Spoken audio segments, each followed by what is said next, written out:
नमस्कार, मैं अविनाश रंजन गुप्ता आप सभी का अपने चैनल पर हार्दिक अभिनंदन करता हूं। आज के इस वीडियो में हम लोग प्रेमचंद की श्रेष्ठ कहानी पूस की रात का अध्ययन करने जा रहे हैं। तो शुरू करते हैं इस वीडियो को। देखिए, यहाँ पर कहानी पूस की रात से जुड़े कुछ स्मरणीय बिंदु दिए गए हैं, जिन पर हम एक एक करके विचार करेंगे। सबसे पहले हम लोग आ जाते हैं पाठ के उद्देश्य पर। तो देखिए, इस पाठ को पढ़ने के बाद हम लोगों को प्रेमचंद के व्यक्तित्व और कृतित्व को जान सकेंगे। आजादी के पूर्व किसानों की स्थिति का ज्ञान होगा हमें कि आजादी से पूर्व किसानों की स्थिति कितनी दयनीय थी, कितनी शोचनीय थी। चक्रवृद्धि ब्याज की असलियत का पता चलेगा। चक्रवृद्धि ब्याज, जिसे हम लोग अंग्रेजी में कंपाउंड इंटरेस्ट कहते हैं, वो किसानों के लिए इतना खतरनाक साबित होता था कि जब भी अगर कोई किसान किसी मजबूरी में महाजन से या जमींदार से उधार लेता था, कर्ज लेता था, और अगर वो 20% या 25% इंटरेस्ट पर वो कर्ज उठाता था और सही समय पर अपना कर्ज ना चुका पाता, तो जीवन भर वह उस ऋण से उऋण नहीं हो पाता था।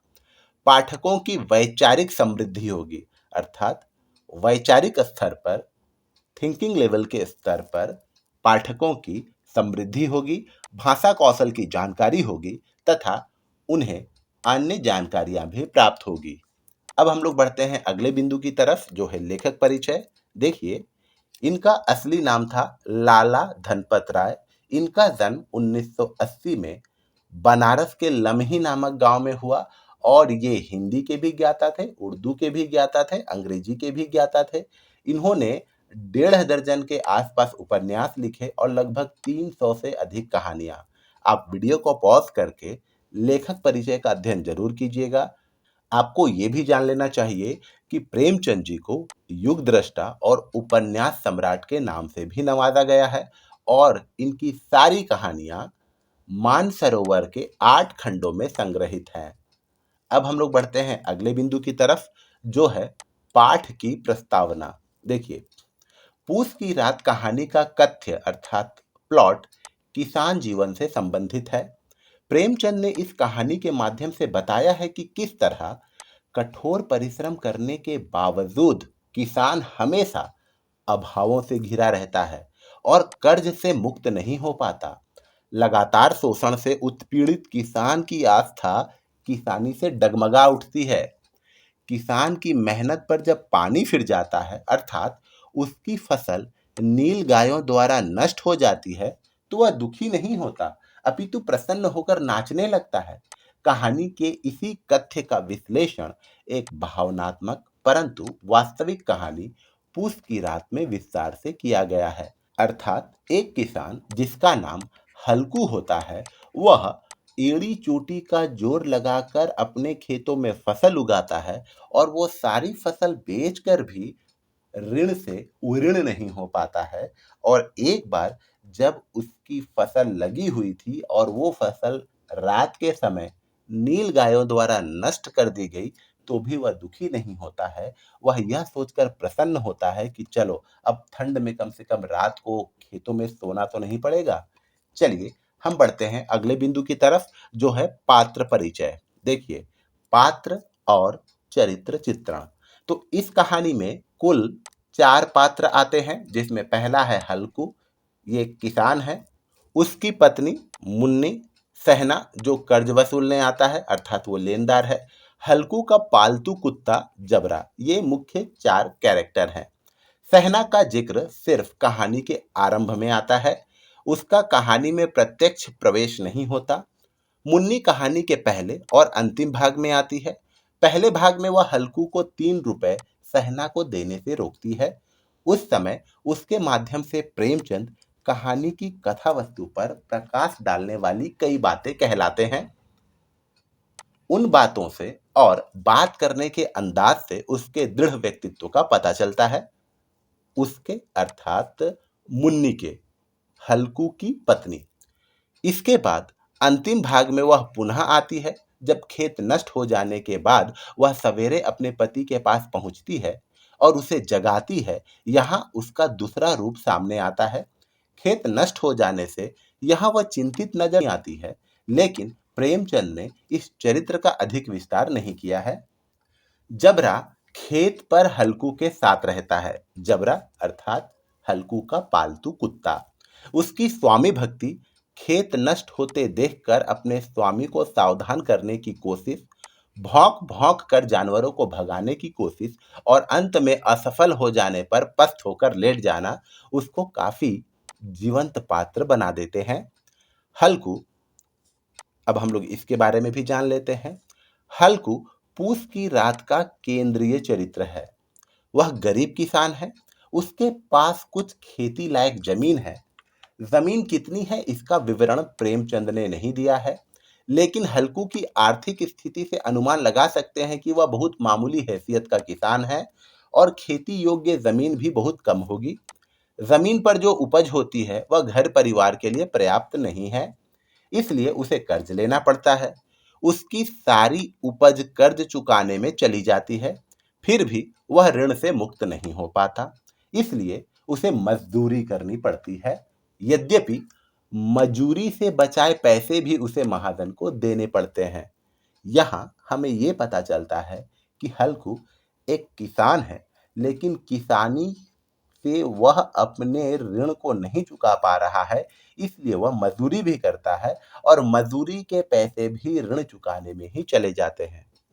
आर्थिक दीनता ने हल्कू के मन को दीन नहीं बनाया है, लगातार शोषण ने उसे धीरे धीरे किसानी के प्रति उदासीन अवश्य बना दिया है।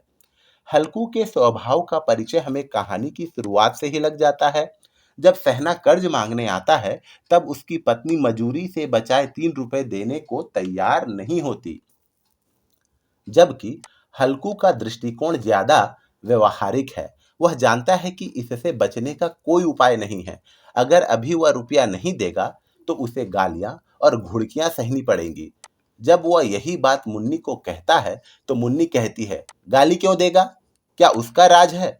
मुन्नी सूदखोर महाजनों और जमींदारों की ताकत को भले ना जानती हो, हल्कू जानता है। वह जानता है कि इनसे बचने का कोई रास्ता नहीं है। हल्कू एक समझदार किसान है। वह समाज के अंतर विरोध को बखूबी समझता है। वह जानता है कि समाज में ऐसे लोग भी हैं जिनके पास हर तरह की सुख सुविधाओं के साधन मौजूद हैं, लेकिन ये साधन उन लोगों के पास हैं जो स्वयं मेहनत नहीं करते, जो किसानों की मेहनत का लाभ उठाते हैं। लेकिन हल्कू इसके सही कारण को पहचानने में असमर्थ है। वह उसे तकदीर की खूबी समझता है, यानी कि जो दूसरों की मेहनत पर मजे कर रहे हैं वे भाग्यशाली हैं, और हम जो मेहनत करके भी भूखे मर रहे हैं, हमारा भाग्य ही खराब है। शोषण को भाग्य का खेल समझने के कारण हल्कू के पास शोषण से बचने का अन्य रास्ता नहीं है। इसीलिए वह सोचता है कि अगर खेती में भी शोषण होना है तो ऐसी खेती से चिपके रहने का क्या लाभ। दूसरे, वह यह भी सोचता है कि जब लोग मेहनत न करके भी सुखी हैं तो मेहनत करते रहने का क्या मतलब। इस तरह लगातार शोषण उसकी चेतना को कृषि और श्रम दोनों से उदासीन बना देता है। हल्कू की यही मानसिकता खेत पर उसके सारे व्यवहार में व्यक्त होती है। अर्थात ये जो हल्कू है वो सिचुएशन को समझ तो रहा है, लेकिन सिचुएशन के मूल कारणों को जानने में अक्षम है। अब हम लोग बढ़ते हैं अगले बिंदु की तरफ, जो है कहानी का सार। देखिए, पूस की रात कहानी ग्रामीण जीवन से संबंधित है। इस कहानी का नायक हल्कू मामूली किसान है। उसके पास थोड़ी सी जमीन है जिस पर खेती करके वह गुजारा करता है, लेकिन खेती से जो आय होती है, जो इनकम होती है, वह ऋण चुकाने में निकल जाती है। सर्दियों में कंबल खरीदने के लिए उसने मजूरी करके बड़ी मुश्किल से 3 रुपए इकट्ठे किए हैं, लेकिन वह 3 रुपए भी महाजन ले जाता है। उसकी पत्नी मुन्नी इसका बहुत विरोध करती है, किंतु वह भी अंत में लाचार हो जाती है। हल्कू अपनी फसल की देखभाल के लिए खेत पर जाता है। उसके साथ उसका पालतू कुत्ता जबरा है। वही अंधकार और अकेलेपन में उसका साथी है। पौष का महीना है, ठंडी हवा बह रही है। हल्कू के पास चादर के अलावा ओढ़ने को कुछ नहीं है। वह कुत्ते के साथ मन बहलाने की कोशिश करता है, किंतु ठंड से मुक्ति नहीं मिलती। तब वह पास के आम के बगीचे से पत्तियां इकट्ठी कर अलाव जलाता है। अलाव की आग से उसका शरीर गर्मा जाता है और उसे राहत मिलती है। आग बुझ जाने पर भी शरीर की गर्माहट से वह चादर ओढ़े बैठा रहता है। उधर खेत में नील गायें घुस जाती हैं। जबरा उनकी आहट से सावधान हो जाता है। वह उन पर भौंकता है। हल्कू को भी लगता है कि खेत में नील गाय घुस आई है, लेकिन वह बैठा रहता है। नील गाय खेत को चरने लगती है। तब भी हल्कू नहीं उठता। एक बार उठता भी है तो ठंड के झोंके से पुनः बैठ जाता है और अंत में चादर तानकर सो जाता है। सुबह उसकी पत्नी उसे जगाती है और बताती है कि सारी फसल नष्ट हो गई। वह चिंतित होकर यह भी कहती है कि अब मजदूरी करके माल गुजारी भरनी पड़ेगी। इस पर हल्कू प्रसन्न होकर कहता है कि रात को ठंड में यहाँ सोना तो ना पड़ेगा। इसी के साथ कहानी समाप्त हो जाती है। तो ये था इस कहानी का सार, और इससे हमें ये पता चल रहा है कि जब किस्मत खराब होती है तो हाथी पर बैठे व्यक्ति को भी कुत्ता काट लेता है, या कढ़ाई की मछली भी पानी में कूद जाती है। अर्थात एक तो ये गरीब था, ऊपर से इसकी फसल भी नष्ट हो गई। उस पर भी ये बिल्कुल परेशान नहीं हो रहा, बल्कि खुश हो रहा है कि चलो अब ठंड में कम से कम रात के समय यहाँ खेत में सोना तो ना पड़ेगा। अब हम लोग देखते हैं कहानी के विविध चरण। देखिए, कहानी का आरंभ। देखिए, पूस की रात प्रेमचंद की श्रेष्ठ कहानियों में गिनी जाती है। इस कहानी में कथा का अधिक विस्तार नहीं है, ना घटनाक्रम तेजी से बदलते हैं। कथा का आरंभ हल्कू के घर से होता है। कहानीकार हल्कू के घर का उतना ही वर्णन करता है जितने का उस कहानी से संबंध है। हल्कू ने कर्ज ले रखा है। सहना, जिससे कर्ज लिया है, वह अपना रुपया मांगने हल्कू के यहाँ आता है। हल्कू अपनी पत्नी मुन्नी से रुपए मांगता है। मुन्नी के पास 3 रुपए हैं, जो हल्कू ने मजूरी से बड़ी मुश्किल से बचाए हैं, ताकि एक कंबल खरीदा जा सके। बिना कंबल के जाड़ों की रात खेतों पर गुजारना कठिन होगा। इसीलिए मुन्नी रुपए देने का विरोध करती है। इस समय पति पत्नी में जो बातचीत होती है वह अत्यंत महत्वपूर्ण है। मुन्नी कहती है, न जाने कितना बाकी है जो किसी तरह चुकने ही नहीं आती। अर्थात न जाने कितना लोन ले लिया है, हमेशा दिए जा रहे हैं, खत्म ही नहीं हो रहा है। मुन्नी के इस कथन में एक बड़ी सच्चाई को प्रेमचंद ने उजागर किया है। किसान मजबूर होकर महाजन से ऋण लेता है, किंतु उसके बाद वह उससे मुक्त नहीं हो पाता। ब्याज दर के जाल में वह ऐसा उलझ जाता है कि उसकी सारी मेहनत मजूरी उसे चुकाने में ही चुक जाती है।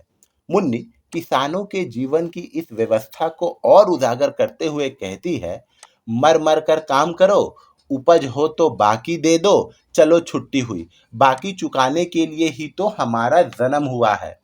स्पष्ट ही ऋण चुकाते रहने की विडंबना से परेशान किसान के मन में यह सवाल जरूर पैदा होता है कि क्या उसका जन्म केवल ऋण चुकाने के लिए ही हुआ है?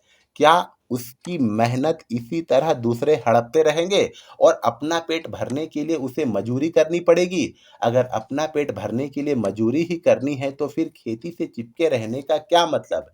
इसी भावना से प्रेरित होकर मुन्नी हल्कू से कहती है, तुम छोड़ दो अब की से खेती। मजूरी में सुख से एक रोटी खाने को तो मिलेगी, किसी की धौंस तो ना रहेगी। अच्छी खेती है, मजूरी करके लाओ, वह भी उसी में झोंक दो, उस पर धौंस। बहरहाल हल्कू वह 3 रुपए सहना को दे देता है। यह कहानी का पहला भाग है। अर्थात कहानी के पहले भाग में या कहानी के आरंभ में ही प्रेमचंद पात्रों का नियोजन और संवादों की व्यवस्था कुछ इस तरीके से करते हैं कि हमें किसानों की दयनीय और सोचनीय अवस्था का पता चल जाता है। इस भाग को पढ़ने से स्पष्ट होता है कि हल्कू जैसे गरीब किसान के लिए खेती कितनी मुश्किल होती जा रही थी।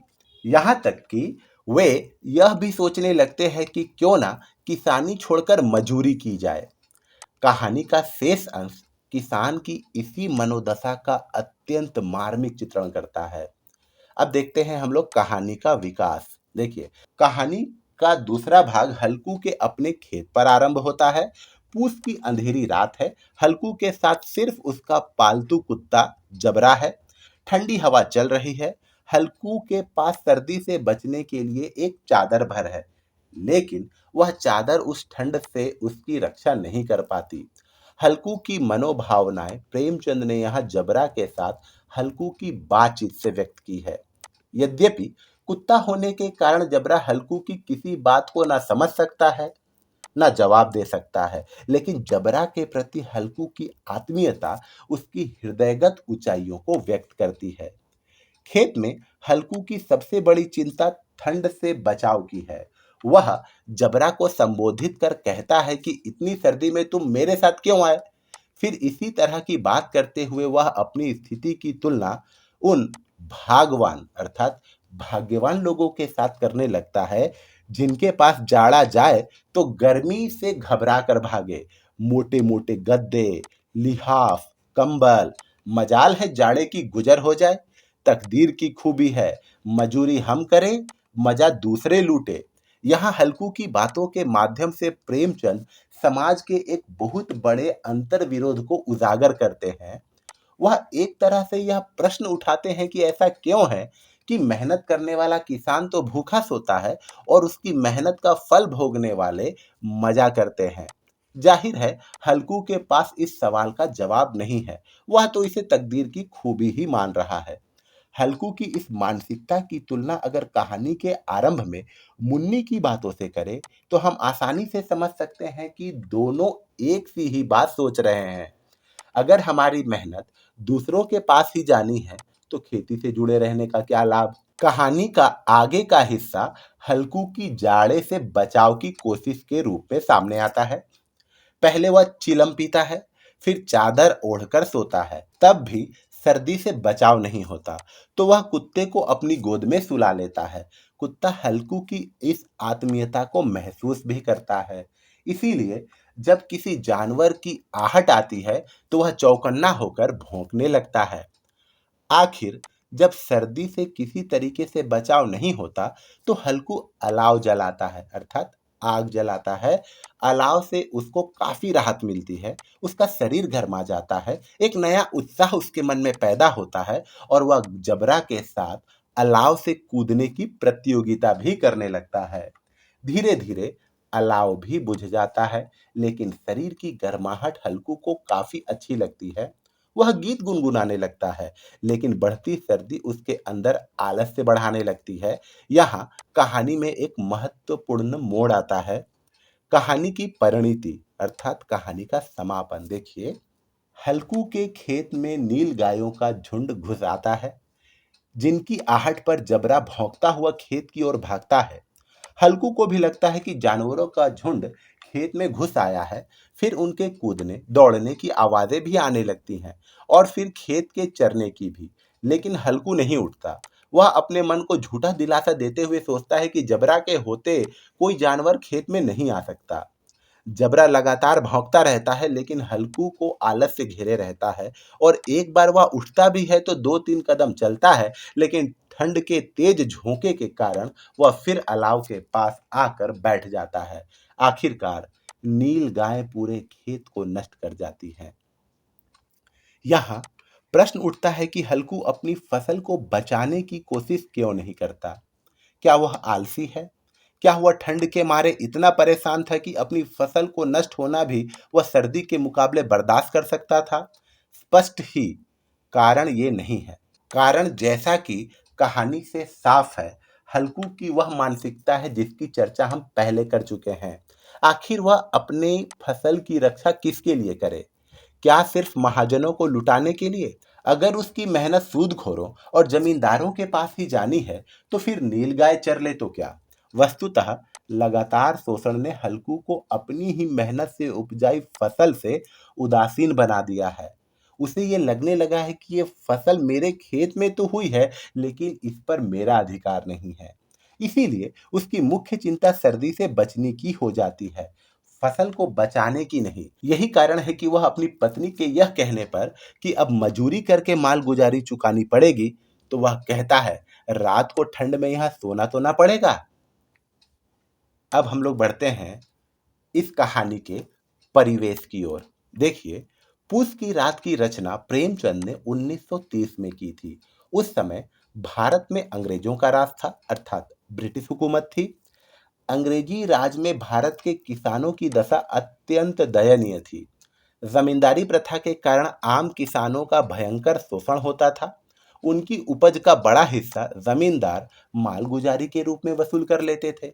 इससे उनको अपने जीवन यापन के लिए महाजन से कर्जा लेना पड़ता था। लेकिन महाजन भी किसान की मजबूरी और उसकी अशिक्षा तथा पिछड़ेपन का लाभ उठाते थे। परिणाम यह होता था कि एक बार ऋण के चक्र में फंसने के बाद किसान की आसानी से मुक्ति नहीं होती थी। प्रेमचंद ने अपनी कई कहानियों में ग्रामीण जीवन के इसी यथार्थ को चित्रित किया है। पूस की अंधेरी रात, आकाश पर तारे भी ठिठुरते हुए मालूम होते थे। हल्कू अपने खेत के किनारे ऊख के पत्तों की एक छतरी के नीचे बांस के खटोले पर अपनी पुरानी गाढ़े की चादर ओढ़े पड़ा कांप रहा था। इस दृश्य में प्रेमचंद ने खेत के वातावरण के सारे पक्षों को समेट लिया है। पूस की अंधेरी रात है, पौष के महीने में पड़ने वाली ठंड को व्यक्त करते हैं यहाँ पर प्रेमचंद जी। अर्थात उन्होंने मौसम के बारे में भी यहाँ पर बता दिया है। अब हम लोग आते हैं शैली अर्थात स्टाइल पर। देखिए, पूस की रात प्रेमचंद की अत्यंत प्रौढ़ रचना अर्थात मैच्योर्ड रचना मानी जाती है। यह कहानी ग्राम्य जीवन पर आधारित है, लेकिन प्रेमचंद की आरंभिक कहानियों में जिस तरह का आदर्शवाद दिखाई देता था, वह इस कहानी में नहीं है। इसका प्रभाव कहानी की शैली पर भी दिखाई देता है। प्रेमचंद ने इस कहानी में अपने कथ्य को यथार्थपरक दृष्टि से प्रस्तुत किया है, इसलिए उनकी शैली भी यथार्थवादी है। अर्थात ये कहानी एक वास्तविकता पर, एक रियलिटी पर बेस है। अब हम लोग आते हैं भाषा पर। देखिए, पूस की रात कहानी ग्रामीण जीवन से संबंधित है, इसलिए इस कहानी में देशज और तद्भव शब्दों का प्रयोग अधिक हुआ है। जैसे तद्भव शब्द देख लीजिए, कम्मल, पूस, पौष को पूस, उपज, जन्म, ऊख। देशज शब्द देखिए, हार, डील, आले, धौंस, खटोले, पुआल, टप्पे, उपजा, अलाव, दोहर। तद्भव और देशज शब्दों के प्रयोग से कहानी के ग्रामीण वातावरण को जीवंत बनाने में काफी मदद मिलती है। लेकिन प्रेमचंद ने उर्दू और संस्कृत के शब्दों का भी प्रयोग किया है। उर्दू में प्रायः शब्द जो हिंदी में काफी प्रचलित हैं, उन्हीं के प्रयोग किए गए हैं। उर्दू के प्रायः ऐसे शब्द जो हिंदी में काफी प्रचलित हैं ही प्रयोग किए गए हैं, जैसे खुशामद, तकदीर, मजा, अरमान, खुशबू, गिर्द, दिन, साफ, दर्द, मालगुजारी आदि। तो इस तरीके से हम लोग देख रहे हैं कि भाषा के दृष्टिकोण से यह रचना बिल्कुल श्रेष्ठ साबित होती है। अब हम लोग आ जाते हैं निष्कर्ष पर। देखिए, पूस की रात कहानी की कथा वस्तु किसान जीवन से संबंधित है। हल्कू गरीब किसान है जो कर्ज से दबा हुआ है। लगातार शोषण से उसका किसानी पर से विश्वास उठ जाता है, अर्थात खेती के कामों से उसका विश्वास उठ जाता है। हल्कू कहानी का नायक है। वह गरीब परंतु समझदार किसान है। स्वतंत्रता प्राप्ति से पूर्व किसानों की कैसी दशा थी, इस कहानी के विश्लेषण से आप समझ सकते हैं। पूस की रात की शैली यथार्थवादी, भाषा बोलचाल की एवं संवाद स्वाभाविक है। पूस की रात यथार्थवादी कहानी है। यह कहानी उस समय के किसानों की दयनीय स्थिति को समझ सकने में हम लोग समर्थ हो सकेंगे। और अब हम लोग आ जाते हैं अंतिम बिंदु पर, जो है प्रश्न और संदर्भ। देखिए, हल्कू की पत्नी मुन्नी ने कर्ज चुकाने का विरोध क्यों किया? क्योंकि हल्कू ने मजदूरी करके 3 रुपए इकट्ठे किए थे ताकि वो कंबल खरीद सके। क्योंकि खेतों में जब वो रात को जाता है फसलों की रखवाली करने के लिए, तो ठंड बहुत लगती है। कंबल ओढ़कर सोएगा तो उसे ठंड नहीं लगेगी। और जब लेनदार सहना पैसे लेने आता है तो मुन्नी उसका विरोध करती है। न जाने कितना बाकी है जो किसी तरह चुकने ही नहीं आती। यह वाक्य किसने किससे कहा? देखिए, यह वाक्य मुन्नी ने अपने पति हल्कू से कहा, और वो भी आउट ऑफ फ्रस्ट्रेशन कहा कि न जाने कितने सालों से हम लोग कर्ज चुका रहे हैं और वो चुक ही नहीं रहा है। मजदूरी हम करें, मजा दूसरे लूटे, इस वाक्य का तात्पर्य क्या है?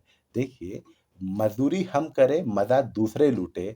हल्कू की ये मानसिकता हो गई है कि हम लोग जितनी भी मेहनत करते हैं, हमारा सारा पैसा तो ऋण चुकाने में ही चला जाता है और हमारे पैसे से कोई दूसरा मज़ा लूट रहा है। अर्थात हम केवल मेहनत करने के लिए बने हैं, कर्ज़ चुकाने के लिए बने हैं। हमारी अपनी अस्मिता कुछ है ही नहीं।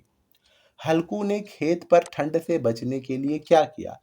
अलाव जलाया, आग तापे, जबरे से बातचीत की। हल्कू के खेत की खड़ी फसल को किसने नष्ट किया? नील गायों ने नष्ट किया। पूस की रात कहानी को यथार्थवाद शैली की कहानी कहा गया है। इस शैली की दृष्टि से इस कहानी की 3 विशेषताएं बताइए।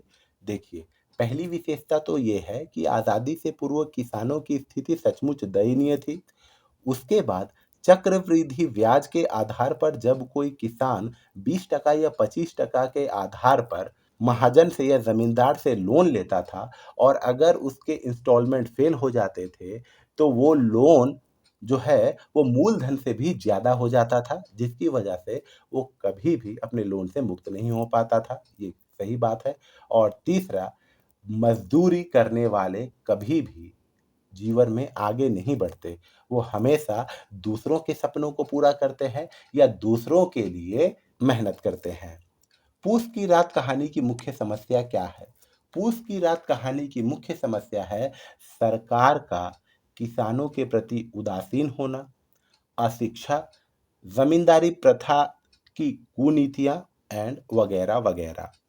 पूस की रात को यथार्थवादी क्यों कहा गया है? 4 पंक्तियों में बताइए। देखिए, पूस की रात कहानी को यथार्थवादी कहानी कहा गया है क्योंकि ये उस समय की ज़मीनी हकीकत को बयां करता है कि किसानों की स्थिति कितनी दयनीय है। वो किस कदर गरीबी से, लाचारी से, बेबसी से, मजबूरी से प्रभावित है। एक बात और, उनके लिए मसीहा बनकर आने वाला और कोई है भी नहीं। वो ऐसी स्थिति में फंस चुके हैं कि वो अगर खेती-बाड़ी ना करें, तो भी घाटे में रहते हैं और करें, तो भी घाटे में रहते हैं। अब हम लोग आ जाते हैं संदर्भ पर। जबरा शायद समझ रहा था कि स्वर्ग यही है और हल्कू की पवित्र आत्मा में तो उस कुत्ते के प्रति घृणा की गंध तक ना थी। अपने किसी अभिन्न मित्र या भाई को वह इतनी ही तत्परता से गले लगाता है। वह अपनी दीनता से आहत ना था, जिसने आज उसे इस दशा को पहुंचा दिया। नहीं, इस अनोखी मैत्री ने जैसे उसकी आत्मा के सब द्वार खोल दिए थे और उसका एक एक अणु प्रकाश से चमक रहा था। अर्थात यह संदर्भ उस समय का है जब जबरा, जो कुत्ता है हल्कू का, और वो दोनों खेत पर गए हैं फसलों की रखवाली करने के लिए। वो अपने कुत्ते से बोलता है कि तू क्यों आ गया मेरे साथ, तू तो घर में रहता। लेकिन वो आ जाता है और दोनों आग तापने लगते हैं और आउट ऑफ लव, प्रेम से प्रभावित होकर हल्कू कुत्ते को गोद में ले लेता है। मजदूरी हम करें, मजा दूसरे लूटे। ये वाक्य हल्कू का है और हल्कू कुत्ते से बात करते हुए, अर्थात अपने कुत्ते जबरा से बात करते हुए, अपने मन के उद्गारों को व्यक्त करता है कि हम लोग मजदूरी करते हैं और मजा दूसरे लूटते हैं।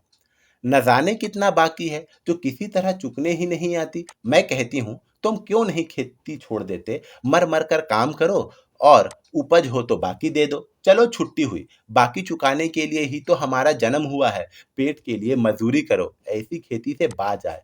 अर्थात ये कथन मुन्नी का है, जो हल्कू की पत्नी है, और वो इरिटेट होकर हल्कू से कहती है कि हम लोग खेती करके लग रहा है कोई पाप कर रहे हैं। न जाने हम लोगों ने कितना लोन ले लिया है कि हर बार खेती करके सब चुकाए और कभी वो भरता ही नहीं, कभी वो लोन पूरा होता ही नहीं। जैसे तो हमारा जन्म ही कर्ज चुकाने के लिए हुआ है। तो इस तरीके से हम लोगों ने पूस की रात के सभी स्मरणीय बिंदु पर विस्तार से अध्ययन कर लिया। उम्मीद करता हूँ आपको मेरा ये वीडियो ज़रूर अच्छा और इन्फॉर्मेटिव लगा होगा। हम पुनः मिलेंगे किसी अगले वीडियो में। तब तक के लिए धन्यवाद।